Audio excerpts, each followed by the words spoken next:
اولیاء کو مجدد عرف ثانی کہا جاتا ہے.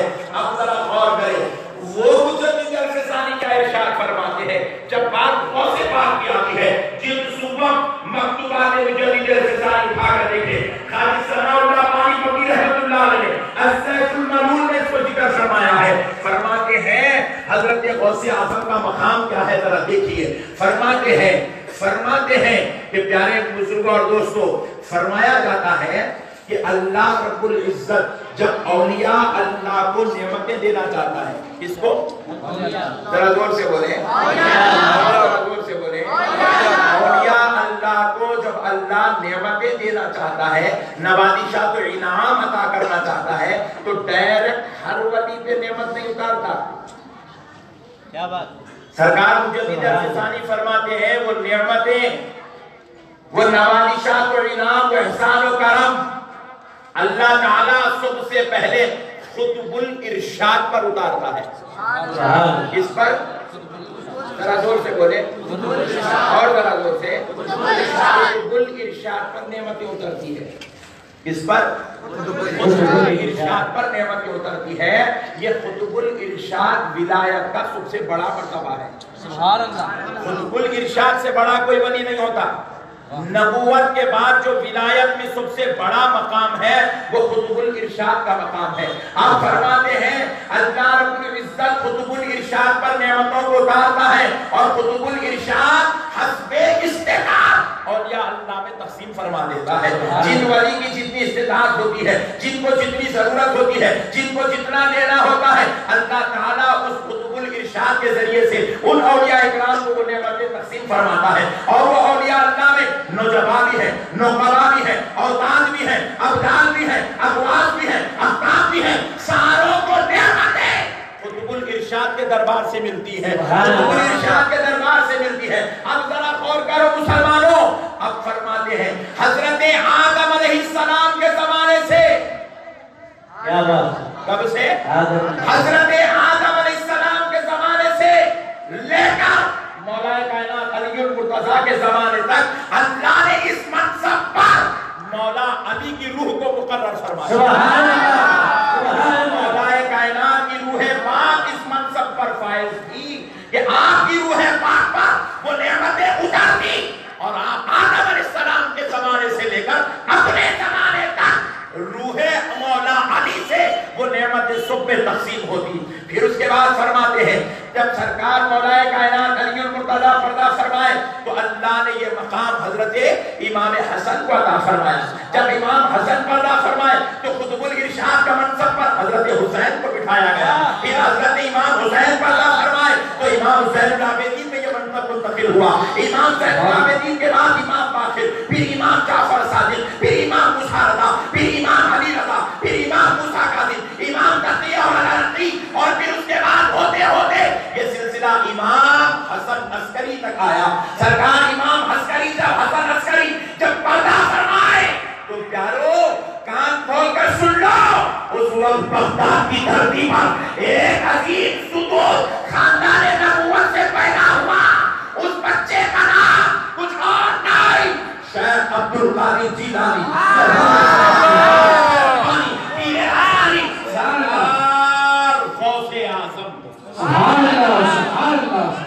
سرکار غوث پاک رضی اللہ تعالیٰ عنہ جب تولد ہوئے تو اللہ نے ولادت کے بعد غوث پاک کو جو سب سے پہلا انعام عطا فرمایا وہ خطب الارشاد کا منصب عطا فرمایا. سرکار غوث پاک خطب الارشاد کے منصب پر فائز ہوئے. اب دوستو ساری زندگی خطب الارشاد کے منصب پر غوث پاک فائز رہے, لیکن جب غوث پاک پردہ فرمائے, اب پردہ فرمانے کے بعد یہ منصب منتقل ہوتا رہا, لیکن جب غوث پاک پردہ فرمائے تو اللہ نے یہ منصب کسی میں بھی منتقل نہیں فرمایا. فرمایا کہ اب صبح قیامت مہدی علیہ السلام کی آمد تک یہ منصب حضرت غوث پاک کے پاس ہی رہے گا. آپ کی روح پاک اس پر فائز رہے گی, اور قیامت تک جتنے اولیاء اللہ کو نعمتیں ملتی رہے گی وہ در غوث اعظم سے نعرہ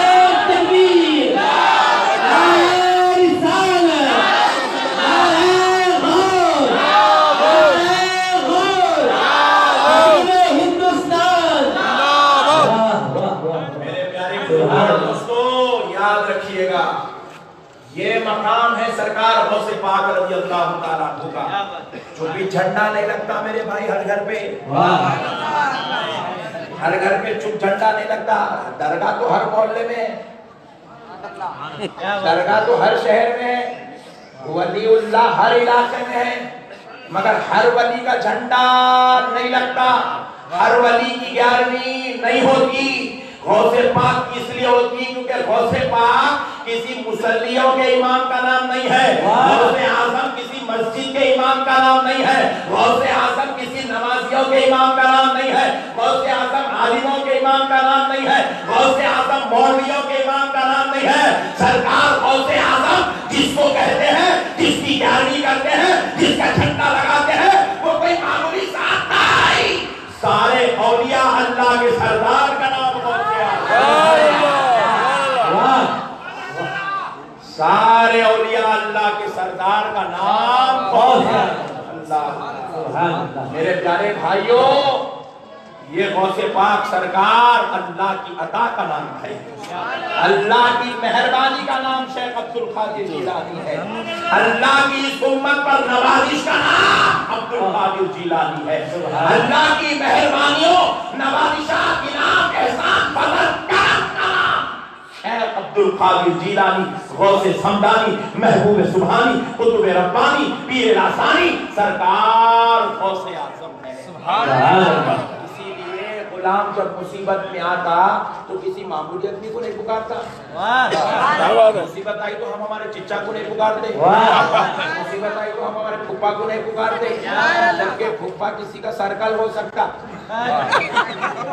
کسی کا چیچا لیڈر ہو سکتا, اگر مصیبت آئی تو لوگ چچا کو پھپھا کو نہیں پکارتے, مصیبت آتی ہے تو لوگ بغداد والے غوث اعظم کو پکارتے. کیوں پکارتے ہیں؟ کیونکہ غوث اعظم کو جو مقام و مرتبہ ملا وہ ہم مولویوں کا دیا ہوا مقام نہیں ہے. غوث اعظم کو جو منصب ملا وہ سنیوں کا دیا ہوا منصب نہیں ہے, وہ جو ہے اللہ والوں جو ہے مولویوں کا دیا ہوا منصب نہیں ہے, وہ ولیوں کا دیا ہوا منصب نہیں ہے, عالموں کا دیا ہوا منصب نہیں ہے. غوث اعظم نے جو فرمایا خدمی حامی انابقبتی کلی ولی کتنا,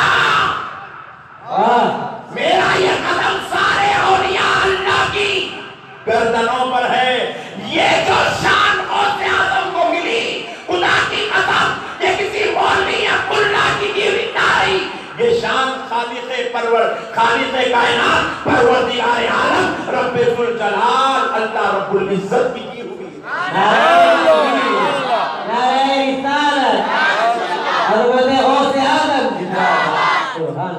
اب اللہ بڑا مرتبہ دے تو بندہ ماننا نہیں ماننا, ماننا ماننا ماننا, بندے کا کام ہی چاہے ماننا. میں آپ کے سامنے 11 سال کا بچہ مگر حافظ قرآن ہے, آپ بولتے میں نہیں مانتا مولانا. ارے کئی کو نہیں مانتے بڑے بھائی, انہیں قرآن حفظ کر لیا. بولے مولانا میرے گھر میں 15 سال کا بچہ ہے, انہیں نہیں بنا, انہیں کیسا بنتا. ایسا اگر آپ سوچیں گے تو مینٹلی ریٹائرڈ ہونے کی علامت ہے. اپنی تقریر کا لبے لباب یہی آخری فارمولا رہتا اپنے پاس. بات سمجھ رہے ہیں؟ آپ کے گھر کے 15 سالہ 20 سالہ 25 سالہ بچے سے آپ 10 سالہ حافظ قرآن کو کمپیئر نہیں کر سکتے. اللہ جس پہ فضل کر دیتا ہے وہ حافظ قرآن بن جاتا ہے, اللہ جس پہ فضل کر دیتا ہے وہ عالم دین بن جاتا ہے, اللہ جس پہ فضل کرتا ہے وہ ڈاکٹر بن جاتا ہے, اللہ جس پہ فضل کرتا ہے میرے پیارے دوستوں وہ منسٹر ہو جاتا ہے, اللہ جس پہ فضل کرتا ہے وہ انجینئر بن جاتا ہے, اللہ جس پہ فضل کر دیتا ہے وہ ہواؤں میں جہاز اڑانے والا پائلٹ بن جاتا ہے. میں صاحب کو بولا, صاحب ان سے ملو نا, پائلٹ ہے. کیا کرتے منقلن اڑاتے, ایسے کیسے ہو سکتا مولانا, یہ غلط بات ہے. بولا وہ کہیں, بولے ہمارے محلے کا مخت مدار کا ہے مولانا. تو کیا مخت مدار میں تو کیا پائلٹ نہیں بن سکتا؟ ارے مولانا میرا ساتھی ہے, میرا پڑوسی ہے, میں کو کار چلانے نہیں آتا, زمین پہ ہوا میں فلائٹ کیسا اڑاتا ہوں. اگر کوئی ایسا بولے تو آپ کیا بولیں گے؟ مینٹلی بولو, ریٹائرڈ ہے. تو پیارے بزرگوں اور دوستوں پتا کیا چلا, بندے تو سب ہے مگر ہر بندہ ہر بندے کے جیسا نہیں ہوتا. بندے بہت ہے, ہر بندہ ہر بندے کے جیسا نہیں ہوتا. بندے بہت. حافظ قرآن کی مثال دی, آپ سمجھ گئے. حافظوں میں بھی الگ الگ کوالٹی ہے. بعض حافظ 1.25 پارہ سنانے کے لیے 13 گھنٹے قرآن پڑھ دے. 13 گھنٹے قرآن پڑھا تو عشاء کے بعد سنایا تو اس میں بھی 12 مرتبہ اٹکتا انہیں. اور بعض حافظ ایک کے بیٹھک میں کھڑے ہو گئے تو پوری مکمل قرآن سنا دیتے. سبحان اللہ. ٹھہر گیا تو سحری تک قرآن ختم. ایسا کیسا؟ بولے یہ ایسا کیسا, یہ بندے کی عقل کی بات نہیں ہے, خدا کے فضل کی بات ہے. سبحان اللہ. یہ دوستو, جب تم یہ عام لوگوں کو جو اپنے درمیان میں رہتے ہو ان پر اگر خدا کا فضل سمجھ گئے ہو تو اب آؤ بغداد والے غوث کو سمجھنا بڑا آسان ہو جاتا ہے. ولی تو سب ہے, عالم تو سب ہے, نیک تو سب ہے, متقی تو سب ہے, سجدے تو سب کرتے ہیں, رکوع تو سب کرتے ہیں, مگر غوث کیسا کوئی نہیں ہے, کیونکہ ان کے رب نے انہیں خاص فضل کر کے بنایا. اللہ جب بنا دے تو بندے کا کام ہے آمنا صدقنا, مان لینا, اور مان لیا تو گریٹ, مان لیا تو گریٹ, نہیں مانا تو ٹینشن میں رہتا ہے زندگی بھر. ایسا کہوں ایسا کہوں, یہ کہوں وہ کہوں, وہاں کیسا یہاں کیسا. نہیں, ماننا ہی ماننا ہے آپ کو. یہ اللہ کا قدرتی نظام ہے میرے بھائی, یہ قدرتی نظام ہے. آپ قدرتی نظام کا مقابلہ نہیں کر سکتے. دیکھو ایک موٹی مثال بھی دے کے آپ کو بتاتا ہوں. مختے مدار میں اتنے گھر بنے ہوئے, پورے حیدرآباد میں اتنے گھر بنے ہوئے, اور یہ پورا کا پلان انجینئر صاحب دیے سوچ ہے. پورے انجینئروں کی صلاحیت ایک طرف اور تاج محل بنانے والے کی صلاحیت ایک طرف. بات سمجھ رہے آپ؟ آپ بنا سکتے کوئی بھی تاج محل ویسا نہیں بنا سکتے. انجینئر صاحب کو بولے تو 3 مرتبہ ہنس کے بولتے کہاں سے آ گئے بڑے بھائی. پیارے بزرگوں اور دوستوں, غور کرنے والی بات ہے. اللہ جس پہ فضل کر دے وہ کچھ ایسا ہوتا ہے دنیا خالی دیکھ کے 8واں عجوبہ بول سکتی مگر کر نہیں سکتی. کیا بات ہے. نہ انجینئروں کا تم مقابلہ کر سکتے ہو, نہ تم طبیبوں کا مقابلہ کر سکتے ہو, نہ تم سائنٹسٹ کا مقابلہ کر سکتے ہو. تو پھر پیارے بزرگوں اور دوستوں ماننا پڑے گا جب دنیاوی عہدے داروں کا, منصب داروں کا ہم مقابلہ نہیں کر سکتے, پھر جن کی عظمت مولا قرآن میں بیان کر رہا ہے, جن کے رتبے نبی حدیث میں بیان کر رہے ہیں, جن کی عظمتوں پر اللہ انعاموں کا فضل بھیج رہا ہے, تو ان اولیاء اللہ کا مقابلہ عام انسان سبحان اللہ. وہ انسان ضرور ہے, غوث پاک کوئی جن نہیں ہے, کوئی غوث پاک کسی فرشتے کا نام نہیں ہے, غوث پاک انسان ہی کا نام ہے, مگر یہ انسانوں میں ایسا انسان ہے کہ سارے انسان فضل لینے میں مولا کا ایک طرف اور میرے نبی کا یہ نواسا ایک طرف. غوث پاک کا مقابلہ نہیں کر سکتے, کیونکہ غوث پاک کو یہ جو شان ملی ہے بغداد میں پیدا ہونے کی وجہ سے نہیں ملی. غوث پاک کو یہ شان جو ہے, غوث پاک سرکار کو یہ شان جو ہے ایران میں پیدا ہونے کی وجہ سے نہیں ملی, بغداد میں آرام کرنے کی وجہ سے نہیں ملی, مدرسے میں پڑھنے کی وجہ سے نہیں ملی. غوث پاک کو یہ شان مولا کے فضل سے ملی ہے. اللہ جب کسی پر فضل کر دے تو بندے کو ٹینشن نہیں لینا, بندہ ٹینشن نہیں لینا, اور ٹینشن یہاں لیا تو قیامت میں بھی ٹینشن میں رہتا ہوں. وہاں بھی آخرت برباد, وہاں بھی سارے معاملات برباد, جہنم کا کنڈا بن جاتا.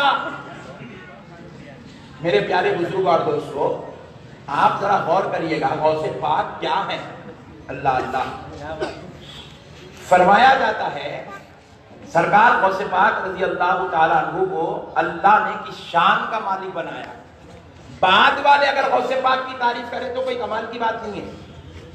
پہلے والوں سے سنیے غوث پاک کا مقام کیا ہے.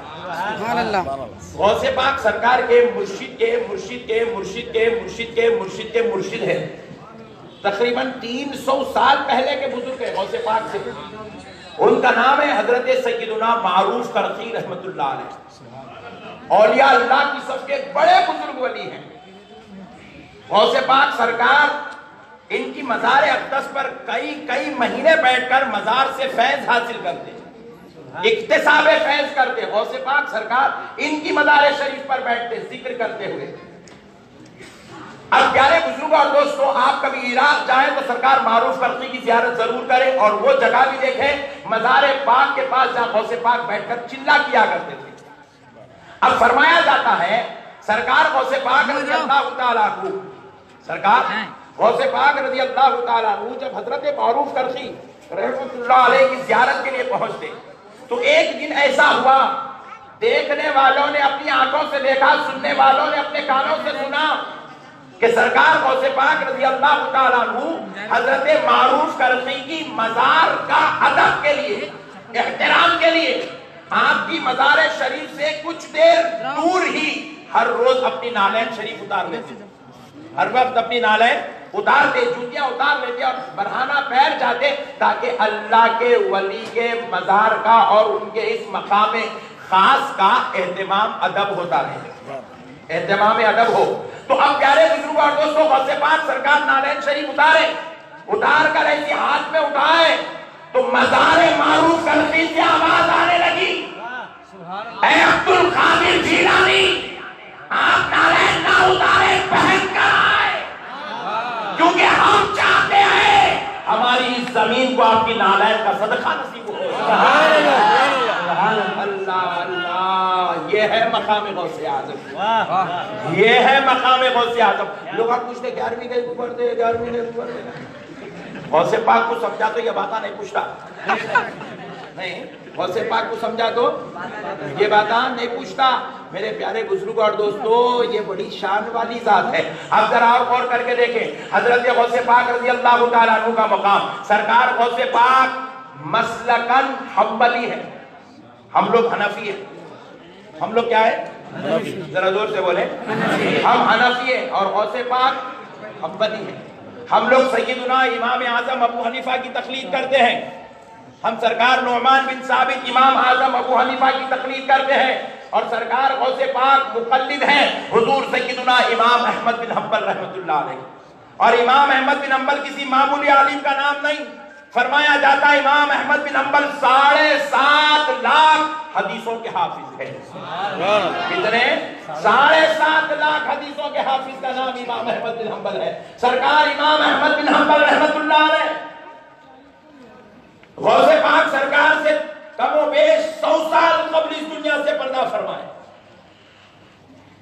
100-150 سال پہلے پردہ فرمائے۔ غوث پاک سرکار اپنے زمانے میں عراق میں حضرت امام احمد بن حنبل کی مزار پر تشریف لے گئے تاکہ زیارت کروں اور اللہ کے ولی سے فیض حاصل کروں۔ جب غوث پاک سرکار مزار پر تشریف لے گئے تو غوث پاک سرکار نے مزار پاک کے قریب کھڑے ہو کر کہا السلام علیکم یا ولی اللہ، اللہ اللہ۔ اس وقت حضرت بقا سرکار غوث پاک کے ساتھ میں تھے، حضرت ابو الحسن علی حیثی رحمت اللہ علیہ نے اس واقعے کو روایت اور سند کے ساتھ بیان کیا، بحجت الاسرار میں لکھا ہوا ہے۔ سرکار غوث پاک نے امام احمد بن حنبل کے مزار پاک کے قریب ہو کر سلام کیا، السلام علیکم یا ولی اللہ۔ دیکھنے والوں نے اپنی سر کی آنکھوں سے دیکھا، جیسے ہی سلام کرنا تھا سرکار امام احمد بن حنبل کا مزار شریف شق ہو گیا، مزار شریف آدھا ہٹ گیا۔ حضرت امام احمد بن حنبل مزار شریف سے باہر تشریف لائے، سرکار غوث پاک کو وعلیکم السلام یا عبد القادر کہا اور کہتے ہوئے اپنی سینے سے لگا کر کہا عبد القادر، ہم شریعت میں بھی تمہارے محتاج ہیں، ہم طریقت میں بھی تمہارے محتاج ہیں۔ یہ مقام ہے سرکار غوث پاک کا۔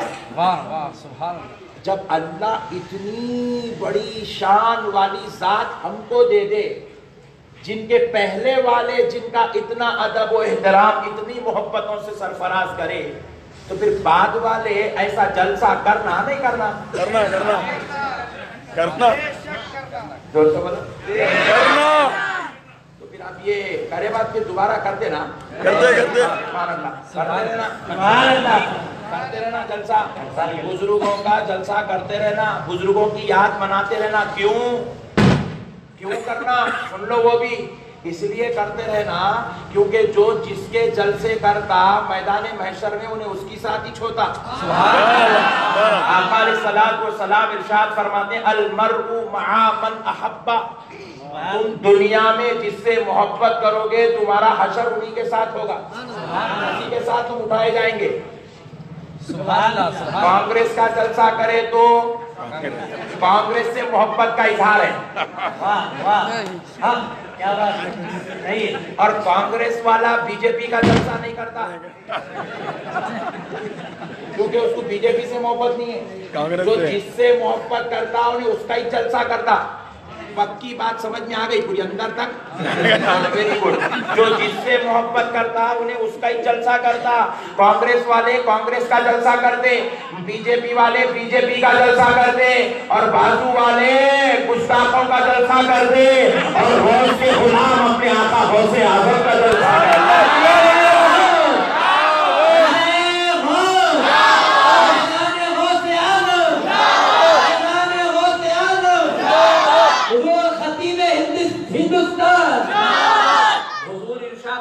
جن سے محبت کرو گے انہی کے ساتھ اٹھائے جاؤ گے۔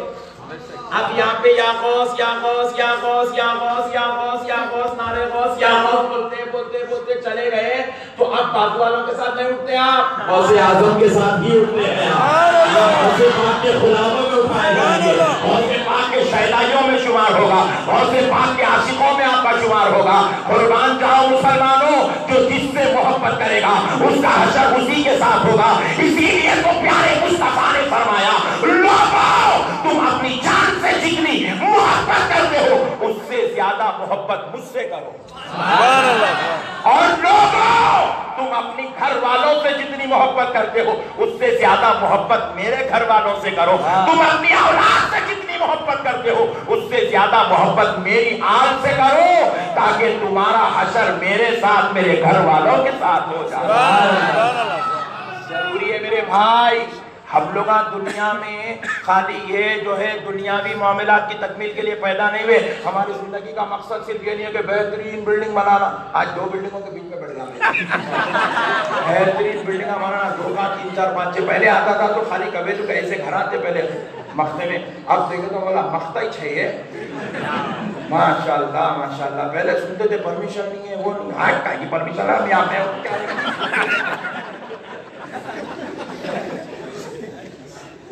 یہاں بھائی خود سب سے بڑی پرمیشن ہے،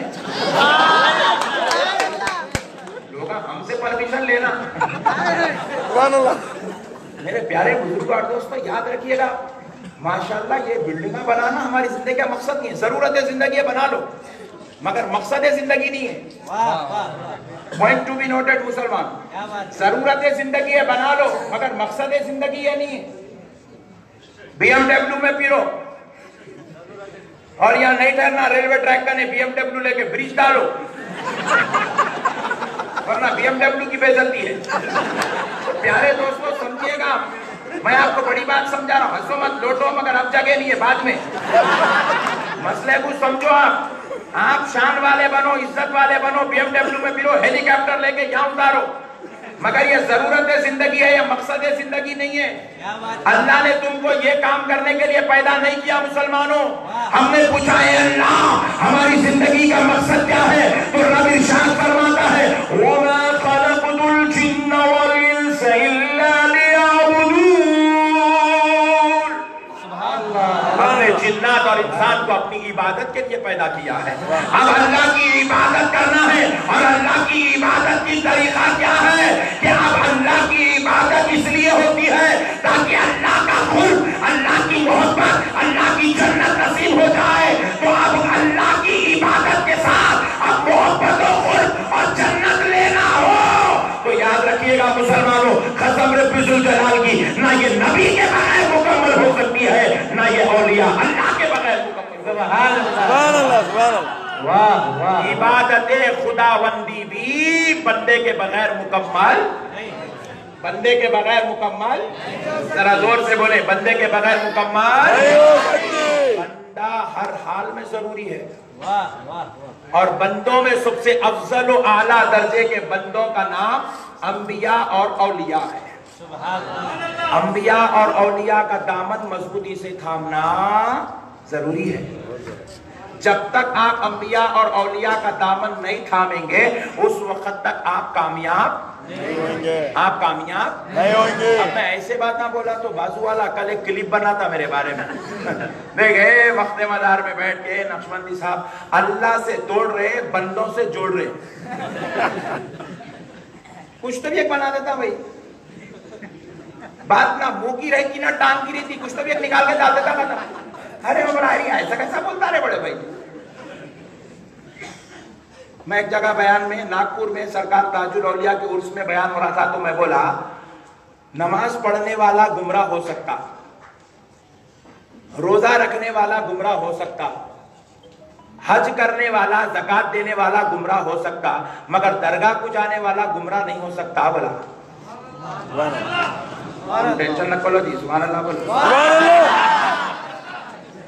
کیا بات ہے واہ تو اب کیا کرے، اس پہ نمونہ بنا یہ دیکھے بھائی، درگاہ نماز سے بڑھ کے کہتے، درگاہ روزے سے بڑھ کے کہتے، درگاہ حدیث سے بڑھ کے کہتے، درگاہ زکات سے بڑھ کے درگاہ کے بارے میں ایسے بات، نماز نقشبندی صاحب نماز کی اہمیت ختم کر دی ہے، نماز کو پورا وہ کر دیا، گرا دیے، ہٹا دیا نماز کو، درگاہ کو اٹھا دیا، درگاہ کو اٹھا دیا۔ ارے بولا تو دیوانہ ہے رے، والے مسئلے کو سمجھا ہی نہیں، تو مسئلے کو سمجھا ہی نہیں، تو مسئلہ سمجھ پہلے کیا ہے۔ قادیانی نماز پڑھتا بھائی، اب تم لوگ نہیں معلوم تو ٹینشن نہ کھولو، سن لو، کل جا کے پھر ریپیٹ کرتے ہیں۔ مگر قادیانی نماز پڑھتا، روزہ بھی رکھتا، زکات بھی دیتا، حج کو بھی آتا، سعودی عرب گورنمنٹ اس کو روکیچ نہیں اب تک۔ قادیانی بھی آتا، رافضی بھی آتا، خارجی بھی آتا، ناصیبی بھی آتا، پورے آتے، مگر میرے پیارے بزرگوں اور دوستو یاد رکھیے گا، قادیانی نماز پڑھ رہا مگر پھر بھی گمراہ ہے۔ پوری دنیا کے علماء متفقہ طور پر کفر کا فتویٰ دے چکے ہیں، قادیانی کافر ہے۔ جامع نظامیہ کا بھی فتویٰ ہے قادیانی کافر ہے، دیوبند کا بھی فتویٰ ہے قادیانی کافر ہے، نماز پڑھنے کے بعد بھی کافر، سبحان اللہ، روزہ رکھنے کے بعد بھی کافر، سبحان اللہ، زکات دینے کے بعد بھی کافر، سبحان اللہ، حج کرنے کے بعد بھی کافر۔ میں صحیح بولا غلط بولا؟ صحیح بولے۔ ہمیشہ سائنس بولتا ہوں، بازو والا سمجھتا نہیں، ٹینشن یہ ہے، میں کبھی غلط بولا ہی نہیں، میں ہمیشہ صحیح بولتا ہوں، انہیں سمجھتا نہیں۔ مگر سنو، جو قادیانی نماز پڑھ سکتا ہے، روزہ رکھ سکتا ہے، زکات دے سکتا ہے، حج کر سکتا، مگر جو قادیانی ہوتا ہے، جو خارجی ہوتا ہے، جو رافضی ہوتا ہے، جو ادھر ادھر کا ہوتا ہے، وہ سب کچھ کر سکتا ہے۔ ارے اس کو بلاؤ تو جہاد تو آ جائے گا، غریب بچیوں کی شادی کرنے تیار ہو جائے گا، مسجد تو آ جائے گا، مسجد بھی بنا دے گا، مدرسہ بھی بنا دے گا، غریبوں کو کھانا بھی کھلائے گا، سب کام کرنے تیار ہوگا، مگر یوسف شریف بابا کی درگاہ کو آنے تیار، غریب نواز کرنے آنے تیار، غوث اعظم کی 11ویں کرنے کو تیار نہیں ہوگا۔ تو اسی لیے میں یہی تو بولا، تم نماز پڑھ کے بھی گمراہ ہو سکتا ہے، روزہ رکھ کے بھی گمراہ ہو سکتا ہے، زکات دے کے بھی گمراہ ہو سکتا ہے، حج کر کے بھی گمراہ ہو سکتا، مگر درگاہ کو آنے والا ایک ایسا سنٹر پوائنٹ ہے جب پورے چھٹ چھٹا کے پیور لوگ چھاتے تھا۔ درگاہ کو آنے والا گنہگار ہو سکتا، پوائنٹ ٹو بھی نوٹ ہے۔ مخت مدار والوں بہت بڑی بات کر رہا ہوں، جو سن لیا پٹھا کل سے فاتحہ کھلاتے ہی کھلاتا۔